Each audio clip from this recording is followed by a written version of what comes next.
the Mission Dorothy podcast with your hostess, Tamekis Williams.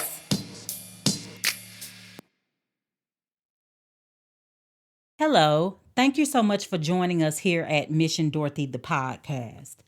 Today, I want us to talk about a topic that is connected to our self esteem, and this is romantic love, right? If we think about it, if your self esteem is low, it will show up in how you choose to show or not show your love. If your self esteem is high, it will also show up in how you receive as well as give your love, right? When the self esteem is low, you will see some irritation, aggravation, and frustration. When the self esteem is high, you will be able to know your worth, know what it is you offer this relationship, as well as know what it is that you want from the relationship, right?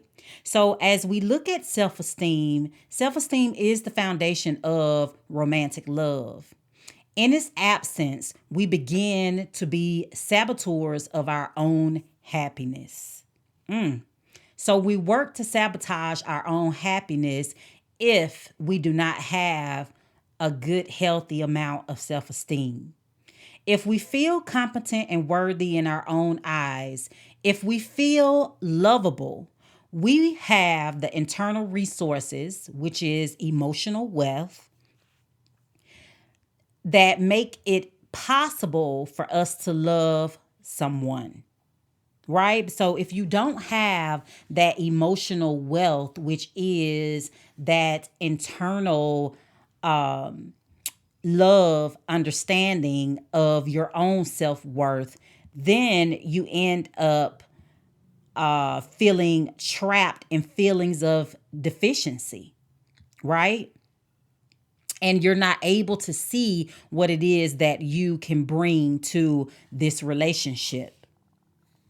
Understanding that, you know, your thought pattern would be that you don't have anything to bring to the relationship without the emotional wealth.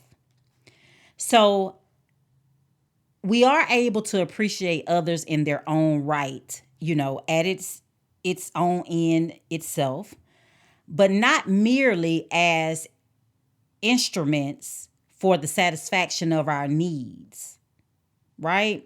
So what that is saying is that, like it says, we are able to appreciate others in their own right as ends in themselves, not merely as instruments for the satisfaction of our needs. So we can love them for how they are, who they are, and not love them for just satisfying a need, right? So if you are just in a relationship where you're just working to satisfy a need, then that relationship definitely is not as fulfilling to you as it could be. Okay? So we are able to interact with them appropriately without exploitiveness of toxic neediness. And what that states is simply saying that when you're in a relationship and you understand your self-worth, you have good self-esteem, you are able to love the person for who they are and not just for what it is that you need. Oftentimes, we find ourselves looking for someone to fulfill us when in actuality, it is our responsibility to make ourselves feel whole and happy. It's not your mate's responsibility to make you feel that way. And so, when you do have a good level of self esteem, you're able to have a healthy balance in this relationship and not come off as extra needy, right? So we'll expound on that a little bit later. So when we look at it in contrast, when that self-esteem is really low, we do not feel competent and worthy, right? You end up not feeling like you are lovable. Then the basis of our responses to others is a sense of impoverishment. right? It's a sense of deficit. We look for people who will accept us or make the world feel right for us. Or, y'all know that term, rescue us, or else treat us as badly as we feel we deserve to be treated. We are not looking for people to admire with whom we can share the joy and excitement of our life. So instead, you're looking for someone who is able to make you feel fulfilled, but in actuality, it's a false sense of fulfillment, right? Because think about it, if that person leaves you, then you're back to feeling empty. That's why it's so important for you to work toward, fulfilling yourself with joy and happiness in your own way versus looking for somebody else to fulfill that for you. So, if we do not feel lovable, it is very difficult to believe that anyone else can love us. If I cannot accept myself, how can I accept or believe that you love me? Your professions of love is confusing because I know I am not lovable, right? This is what you're saying to yourself if your esteem is low, right? Your feelings for me cannot possibly be real, reliable, or lasting. It is very difficult to let love in. That is a scary heart. That is a heart that is not self assured. That is a heart with low self esteem. That is a heart that has been hurt, right? That hurt heart says, and let me repeat this again. If I cannot accept myself, how can I accept or believe your love for me? Your profession of love is confusing because I know I'm not lovable. Your feelings for me cannot possibly be real, reliable, or lasting. It is very difficult to let love in. How many of you guys are having a hard time letting love in? You're afraid that you're going to get hurt again. You're afraid that you're going to give your all and not receive the same in return.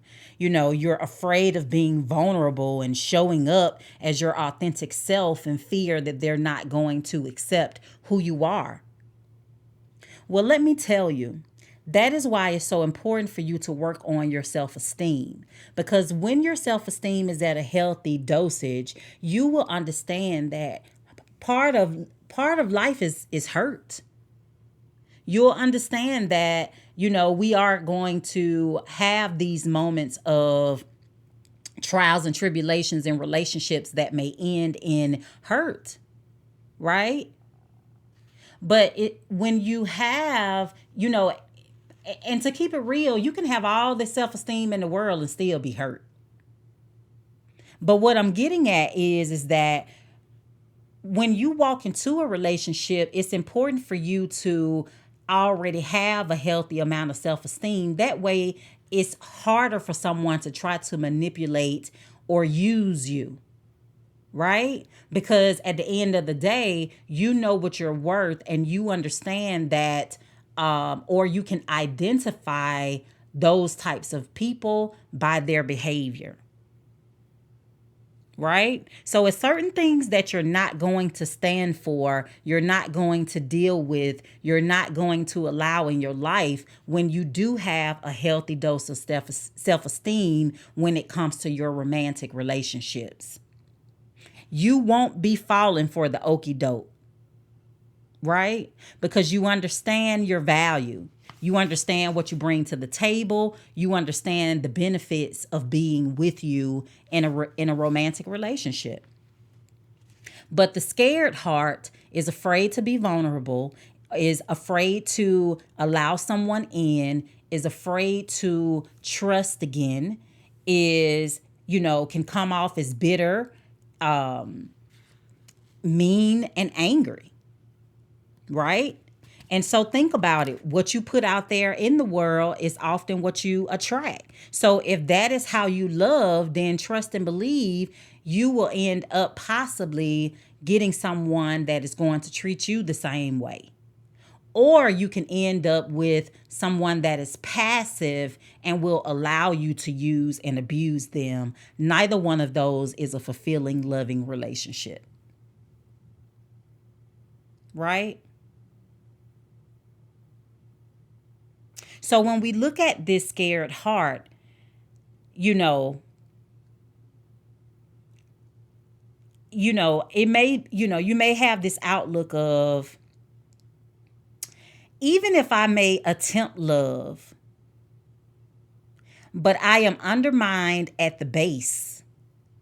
And in my insecurity, I subvert love by demanding excessive reassurance, right?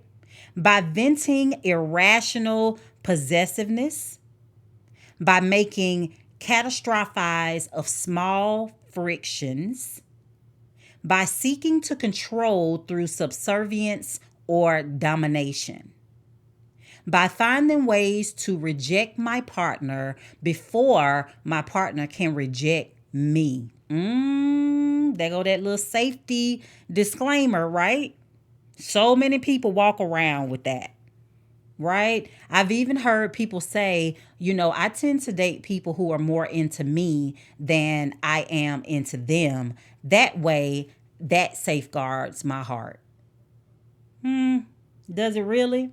Or does it really block the ability for you to really find someone who really loves you for who you are and how you are? In that hurt heart, the possibilities for self-sabotage are unlimited, right? So let's go back and look at this in a little bit more detail. So the hurt heart with low self-esteem will show their insecurity by looking for excessive reassurance. So excessive reassurance is that you're constantly looking at your partner to validate you. You're looking at your partner to always reassure you that they love you, that they care about you. That excessive reassurance is dangerous because your partner can easily feel that they are constantly, giving to you, but you don't have the ability to give back to them because your self-esteem is low. Right? So you really don't have much to give. That's why you're constantly looking on the outside for validation to fill you up, because you have nothing to give your mate. Right? So you come off as really needy. Then you start to complain about, you start to complain with these irrational, possessive thoughts, right? So this is you thinking that your mate is cheating, that, they're talking to someone else, they're not being faithful. You're having these irrational possessiveness where you're trying to act as if your mate is, just not being honest, or you are looking at them as a object, right? And so all of your irrational thoughts and beliefs as it relates to their love for you is not authentic, that you're second guessing it, and, they're just saying things to make you feel good and they don't mean it. When in actuality, this is just you projecting your low self-worth on your mate, and you think that they think the same way about you that you think about yourself. Listen, irrational possessiveness, right? Then you will start making catastrophize of small frictions, right? So you're taking the smallest things and then you're blowing them up to the worst case scenario, right? So that example looks like, let's just say that you told your mate, I love you at night, and they just kind of gave you a kiss on the forehead, but did not, say the same thing.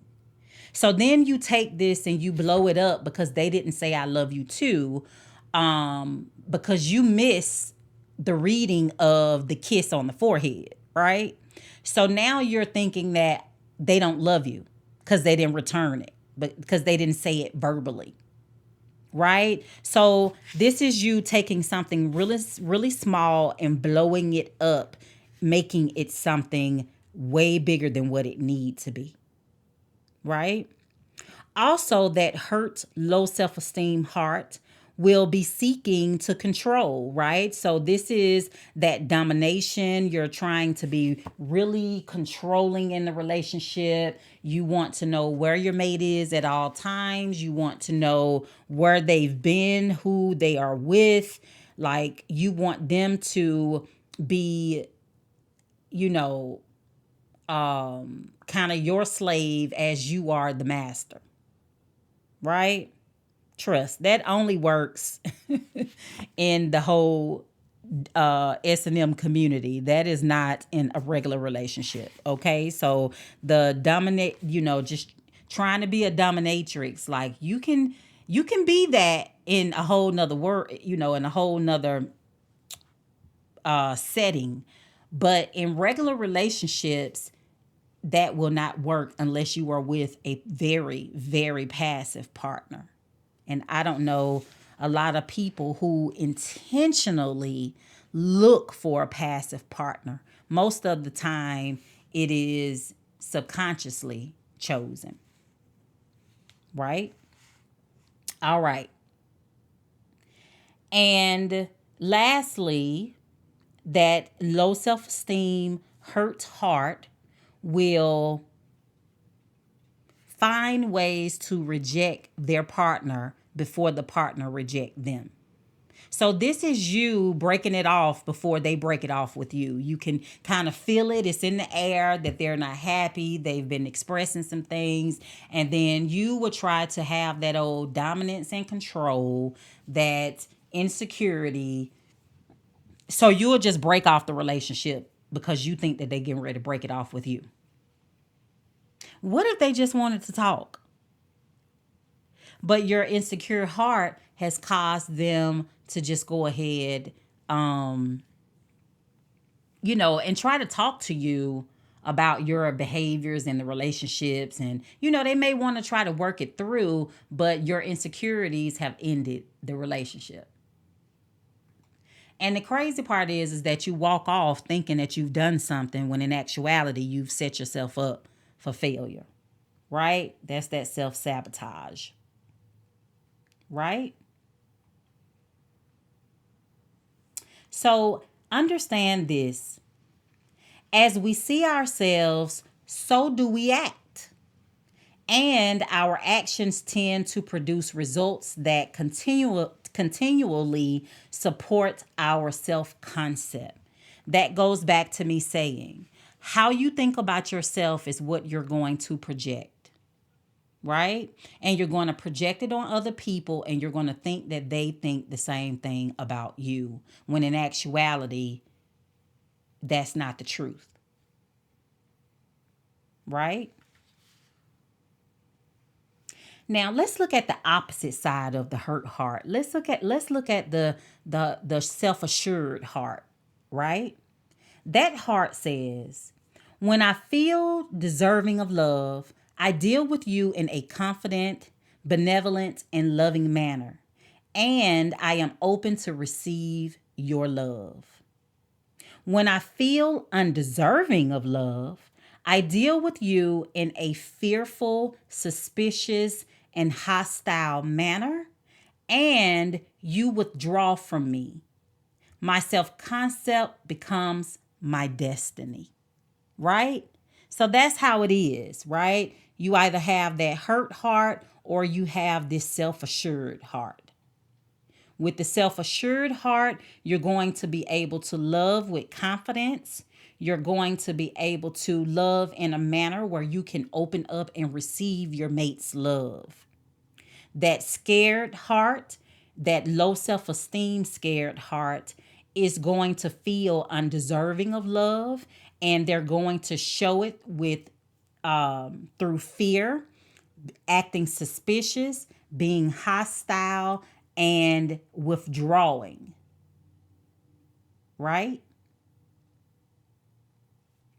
So let me give you a couple of examples from Nathaniel Brandon's book.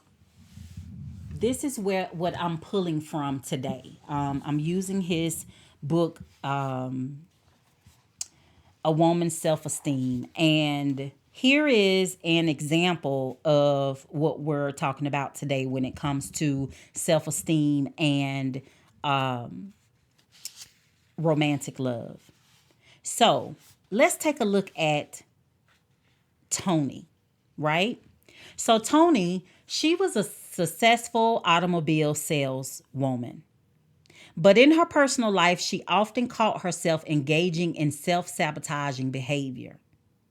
As if to apologize for her success at work, she was over salacious with her husband. So this means that she was she was in overkill when it came to like checking in on her husband, making sure he got what he need, coming off really needy for his love and affection.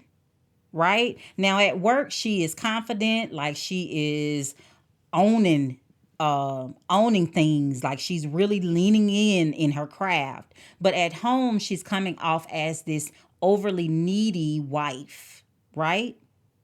So she was differential to him when there was no need to be, acting out a conventional notion of femininity that he found irritating and bewildering. So here she is, like doing it's overkill, right? Acting to be super needy, because this is her definition of femininity, is to act super needy, right? And so he found that irritating, and it was just really getting on his nerve, right? So Tony, trapped in her insecurities, she did not know how to respond when he wondered aloud what had happened to the independent woman he had fallen in love with. Look, don't switch it up, okay? It's like everybody, when you meet someone, you're meeting a representative, right? Unless you come across someone who is really living their authentic life. So they're showing up as who they are. Take it or leave it, right? But in Tony's case, Tony showed up to her husband initially, early on in the relationship, in the marriage. She came off this independent woman, which is the version of herself on the job. But at home, for some reason, she came off as being really needy, super dependent upon her husband, just kind of overkill in this whole fake femininity view, right? And so Tony, she realized, at once he verbalized what he verbalized, is just wondering what happened to my independent wife that he fell in love with. So Tony ended up going into therapy. And with Mr. Brendan, he states that it took work to help, I'm sorry, excuse me. Actually, Tony's husband ended up going to therapy because he is trying to figure out how to deal with Tony. So in therapy, it took work to help him to see how he was reinforcing her submissive, right? Her submissive behaviors. And here's what he was doing: by making too many decisions that involved them both without consulting her. Excuse me. So here, Tony is in a relationship where she does not feel like she has any power. So therefore, she goes to the opposite end of the spectrum, and she comes off as being really needy and dependent, right? So it took more work to help her overcome her internalized voice of, actually, guess where it came from? Her mother telling her that men do not like strong women. Man, come on. Okay. Now, do y'all see it? Do you see the pattern? Like, do you see the pattern? So here you have a young woman who mother told her that men do not like strong women. So therefore, Toni has created two versions of herself, right? And it's possibly, well, it's three, right? So we have the authentic Toni, then we have the very independent Toni on the job, and then we have the submissive Toni in the marriage. All because her mother told her that men do not like strong women. See, Toni did not feel confident enough to shrug off her mother's message and relate to her husband without humiliating over compliance. She didn't ignore the message. Toni agreed with her mother and carried this message into her adult life. What have you agreed with when it comes to your mom or dad, right? Or whoever raised you? What agreements did you make with them that is not serving you properly in your romantic relationships today? I want you to think about that after this episode, okay? And I want you to journal on that. Like, what agreements did you make, you know, and carried with you in your adulthood, and it shows up in your romantic relationships in a negative way? Ponder on that, okay? And so basically, her project became to interact with him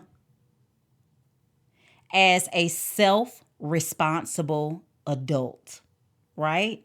So as a result of both of them going to therapy, and Toni now has to work on showing up as a self-responsible adult, right? As an independent equal in this relationship, right?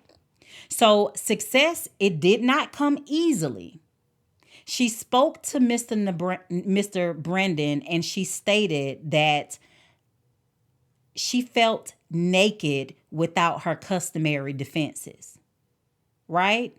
Now, her customary defenses was irritating and aggravating to her husband, right? This is her being extra needy, having this fake definition of what femininity is, being submissive, and being submissive and overkill, right? So when her anxiety began to stir up in response to fantasies of being abandoned, she learned to breathe into it, right? That's taking that deep breath and diving in anyways, right? So Toni is, filled with anxiety. She's feeling naked without her defense mechanisms. And so now she's willing to dive in and make the change because she wants to be able to save her relationship, right?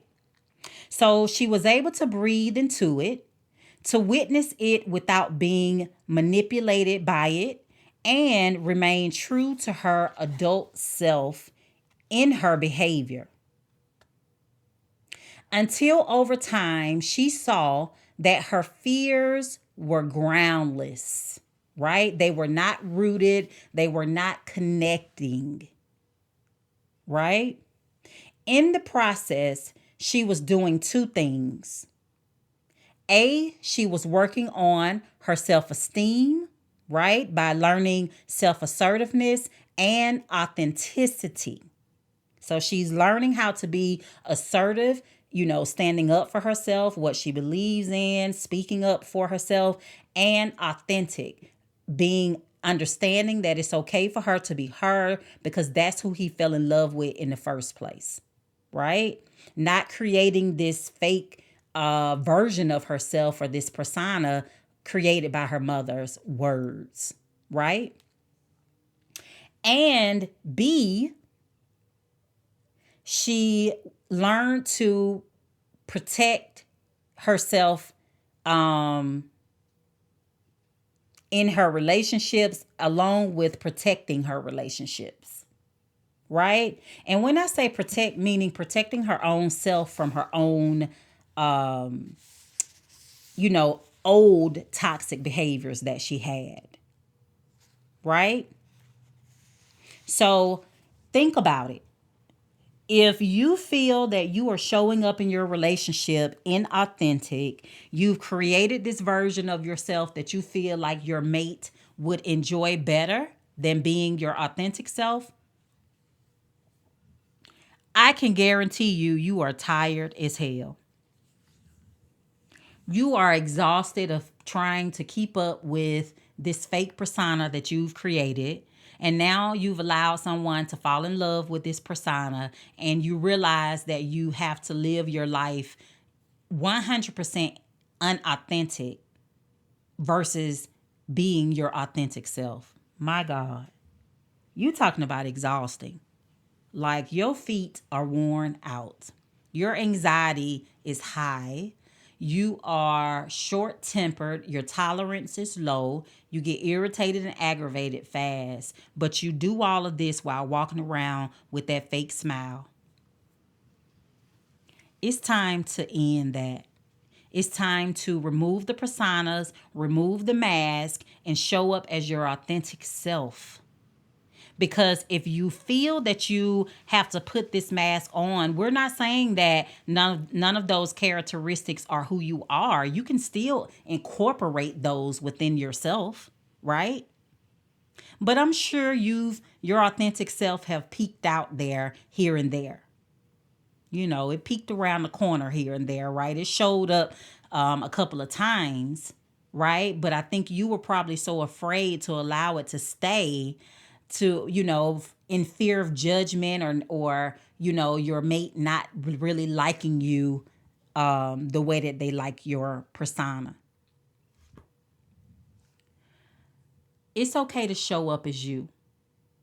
Understand that you are enough right now, today.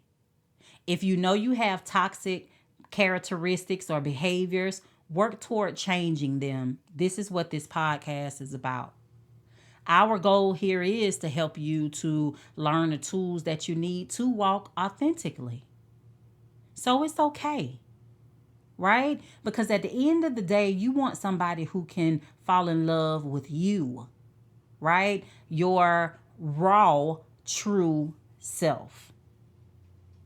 That way you don't have to, keep walking around scuffed up by these fake personalities and personas that you've created based off of your environment or just the people that you're around.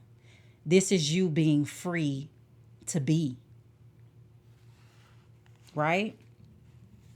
So let's look at another example, right? Because Tony got it right. She went to therapy. Her husband went to therapy as well. They both worked on, the husband worked on how he was co-signing her submissiveness by not involving her in, huge decisions that affected her, right? So he said that he wanted an equal partner, but he wasn't treating her as an equal, right? And then Tony worked on learning how to be assertive and learning how to be her authentic self so that she could speak up or, join in with her husband in making life decisions that would be best for their relationship and the both of them for the long haul, right? This was her learning how to protect herself in the relationship from her old behaviors, right? So let's take a look at another example. So another example is Millie. So Millie, she's an interior decorator. right? Consciously chose her marriage as an arena in which to work on self development. She had been very badly hurt in a previous long term relationship and now was terrified of being vulnerable. Whoop, there goes that V word, right? Vulnerable, vulnerable. A lot of people are afraid to be vulnerable. And honestly, it's nothing to be afraid of. But I get it. The root fear is that you're afraid to get hurt. I get it. I understand it. So let's look at Millie, right? Now let me read that first sentence over again. It says, Millie, an interior decorator, consciously chose her marriage as an arena in which to work on self development. So she consciously chose her marriage so that it can help her to work on herself. Okay, let's see how this works out. So she had been very badly hurt in a previous long-term relationship, and now she was terrified of being vulnerable. She longed for her husband's love, yet threw up barriers. She blew up small frictions into large conflicts. She fluctuated between not expressing her wants and expressing them with hostility. Right? So here Millie is saying that, this is probably one who has prayed for the husband, that is not going to hurt her, right? While she's being conscious of working on herself, but it's clear that there's a lot of confusion going on inside of Millie, right? So it states that first she would throw up barriers. So she's putting barriers in her way, right? So this is her not living consciously, right? Because she is putting up barriers that are working against, her goals, right? She blew up small frictions into large conflicts. So every little thing, she's making it big. She's blowing it up. She's taking the smallest things and just blowing it up, which speaks to insecurities, right? Then she fluctuates between not expressing her wants. So now she's holding it in, and she's holding it in to the point to where she also expresses them with hostility. So now she gets pissed. But she should be mad at herself for holding it in. It ain't his fault, but she's holding it in. So then she get pissed, and then she ends up expressing them with hostility. So here's how her husband reacted. He reacted with hurt, anger, and withdrawal. All the things Millie did not want, right? Which predictably exacerbated her fears, right? So that goes right back to what we said a little earlier, which was her self-concept becomes her destiny, right? So in counseling with both of them, Mr. Brendan spoke of if you guys have ever heard of Masters and Johnson's famous characterization of marriage as an exchange of vulnerabilities. Because that's what it is, right? If you really truly look at marriage, if you look at, your intimate romantic relationships, it's an exchange of vulnerabilities. It's you being willing to be vulnerable with someone that you feel you trust and who would not take advantage of your vulnerability, right? And of the courage and self-esteem this requires, right? So you got to have some good courage and bravery and a good dose of self-esteem in order to be willing to exchange your vulnerabilities. So while Mr. Brendan was working with Millie alone one day, he says that they made a list of the kind of behaviors that would mean she was bringing a higher level of self-esteem to her relationship. So this is Millie's list of behaviors that would bring a higher level of self-esteem to her relationship, right? So here's what that would look like for her. She wrote, I would stay open to what my husband is offering, right? So she's not closed minded. She's not like ripping him down. She is staying open to what her husband offers. So she's open to his suggestions, right? Comments, concerns. I would not engage in self put downs. So this is her not putting herself down, not calling herself stupid or ignorant or, you know, any of those self-degrading terms, right? That goes against self-love, right? So I would not engage in self-put downs. I would not let anxiety make me withdraw. So even though things may feel a little shaky, it makes me feel a little anxious and nervous, I am going to feel the fear and do it anyways, right? And not withdraw. I would let my love show. So this is Millie willing to be vulnerable by working to show her husband the love that she has for him. But also, this is Millie showing love for herself, right? I would bring benevolence to our encounters. So, with the benevolence, this is Millie like really working to be authentic, right? This is her working to be kind and meaningful in her relationship, right? In every encounter that her and her husband have, she's bringing meaning, intention, being conscious and kind in every encounter, right? I would not be sarcastic, right? So even though he may piss her off, make her mad, make her feel a certain kind of way, Millie is willing to communicate her roots level needs and not get caught up in the surface with using sarcastic jargon, right? I would not be a picker. Picket. I would not be a nitpicker. So this is her not taking every little thing and nitpicking and being so choosy and hard to work with. I would express my needs and wants with dignity. There's that self-assertiveness right there, right? This is her standing strong and assertive in her needs and her wants and being able to express it properly to her mate. I wouldn't turn every misunderstanding into a catastrophic event, right?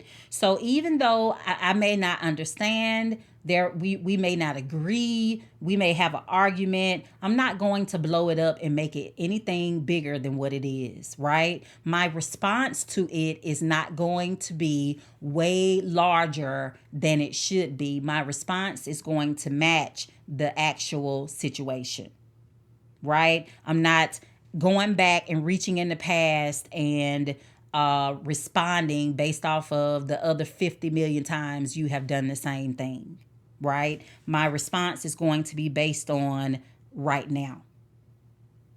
Okay? I would listen more. So Millie is willing to listen more. She's willing to not only listen with her ears, but she's also willing to listen with her heart, right? If you write the word heart out, HEART, you will see that right in the middle, you have the word ear, EAR, right? So if you really want someone to listen or you want to listen to someone else, make sure that you're listening with your heart and not just your ears. She also states, I would be more generous, right? So this is her being kind, thinking about her husband, doing nice and special things for him, right? Being willing to work with him as a team. I would not accept unacceptable behavior. So this is her holding her husband to a certain standard, meaning that if he is cheating or belittling her or, you know, just being disrespectful in any form or fashion, if he's making decisions that is not providing, protecting, for her, for the family, she's willing to not accept it and speak up about unacceptable behavior. And she said, I would allow happiness in my life. Man, that's one of the best parts right there, right? Is Millie is willing to choose happiness over all this other negative stuff, right? That she's willing to allow it to show up in her life, right? So Mr. Brendan said that he said to her, I wonder if these are things you can put into practice now, by choice, without waiting for your self esteem fully to catch up. Let it be an experiment. Let's discover what would happen if you treat your mate as you know you would treat him if your self esteem were already where you want it to be. Right? So we're talking about manifestation. Let's go ahead and walk as if the self esteem is already intact. Right? Let's go ahead and love as if the self esteem is already intact, right? Let's go ahead and be assertive as if the healthy level of self esteem is already intact, right? So, now, of course, we know this was not always easy. Sometimes it was a heroic battle to remain open and loving when the frightening part of her wanted to shut down or run away, right? So we know transformation is not easy. It's going to get harder before it get easy, right? But the thing about it is that you got to feel the fear and do it anyways, right? You got to just work through it and not shut down or run away because your anxiety is getting so high. No, use your coping skills and push forward. Okay? Sometimes it was an enormous effort to attack and vilify when communicating her wants and frustrations, right? So sometimes she had to work real hard to, assert herself to communicate her wants and frustrations in a calm and cool manner instead of cussing and fussing, right? We said it won't be easy, right? So sometimes she stumbled and fell back on old counterproductive behaviors, but she did not give up, right? So, like I said, you're going to fail a couple of times before you pass. As she persevered and it got easier, she felt herself becoming stronger and feeling more lovable. And she saw that more of what she wanted in a relationship was coming back to her. You get what you give. Please understand, karma is real. And what energy you put out is the energy that you will get back. So if you want to have a loving relationship, even if your self-esteem is not at its highest right now, you have to start walking in that manner, right? As they say, if you want to be a wife, you need to be a wife before he even show up, right? Because that way, when he show up, he can already identify you as his wife, right? You can't be girlfriend material or best friend material and walking in that way, wanting to be somebody's wife. If you want to be someone's wife, then you have to already carry yourself as a wife, right? That way he can identify you. And when he show up and when he see you, he will say, that's my wife right there. Yes, ma'am. Yes. Oh, I love it so. I love it so. So let's get back to Millie. It helped that her husband was also in therapy too. But whether we are walking on relationship problems alone or with a partner, ultimately, what we have to focus on is what is in our control, what we have power over, namely our own actions, right? So whether you're in a relationship working, you working through relationship issues while in a relationship or while being single, please understand that you can only focus on what you can control, right?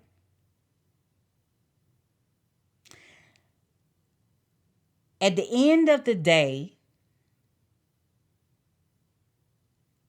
in order to break vicious cycles of self-sabotaging, you got to work at being as authentic as possible. Be real with yourself, right? And once you find that there are some characteristics about yourself that you would like to change, go ahead and start working on those, right? So we take the actions we know we would take if we had higher self-esteem. And by taking them, we raise our level of self-esteem and create a life of greater satisfaction. Now, is success guaranteed? Will a troubled relationship always be saved? Of course not. But it's the best chance we've got. And one way or another, we will grow in the process. So don't be afraid to do the work. Work to be your best self, right? By living authentically, showing up as yourself. And once you do your self journey and you can see that there are some things about you that you're really not happy with, then you can work to change those. But at the end of the day, either you stay the same or you grow. Visualize yourself with a good, healthy self-esteem, right? It may not be in place already, but as you do the work, it will start to grow.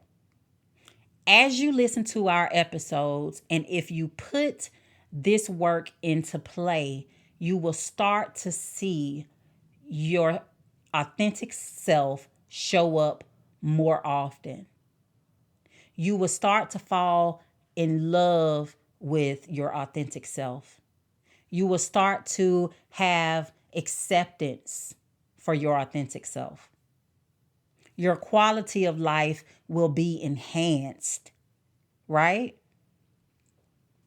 So, as I close out this episode, I need you to understand that your self-esteem levels is important when it comes to your romantic relationships.